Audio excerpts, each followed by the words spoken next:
পশ্চিম তীরে ইসরায়েলি হামলার ধরপাকড়ের পরিধি বেড়ে যাওয়ায় ফিলিস্তিনিরা আতঙ্কিত। গাজার মতোই ধ্বংসযজ্ঞ চালানো হবে পশ্চিম তীরে, সেই আশঙ্কায় দিন কাটাচ্ছেন বাসিন্দারা। এরই মধ্যে জেনিনের বেশ কিছু এলাকা দখলে নিয়েছে ইসরায়েল, এমনকি পাল্টে ফেলা হয়েছে নামও। জেনেক্সে শিফট করো, লাইফকে লিফট করো। একের পর এক বিস্ফোরণে প্রকম্পিত জেনিন। পশ্চিম তীরের এই শরণার্থী ক্যাম্পে চলছে ইসরায়েলি হামলা। অন্যদিকে চলছে বুলডোজারের তাণ্ডব। গুড়িয়ে দেওয়া হচ্ছে একের পর এক ঘরবাড়ি। গেল কয়েকদিন ধরেই জেনিন সহ পশ্চিম তীরের বিভিন্ন স্থানে চলছে এমন ধ্বংসযজ্ঞ।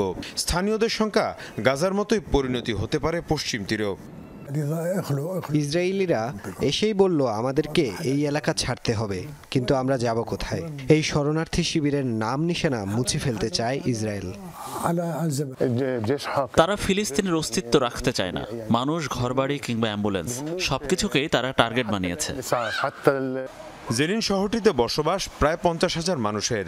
এর মধ্যে জেনিন শরণার্থী শিবিরের আয়তন আধা বর্গ কিলোমিটারও কম, যেখানে বাস করছেন প্রায় 14,000 মানুষ।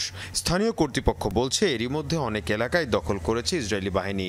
পরিবর্তন করা হয়েছে নাম, ম্যাপে দেখানো হচ্ছে ইসরায়েলি এলাকা হিসেবে।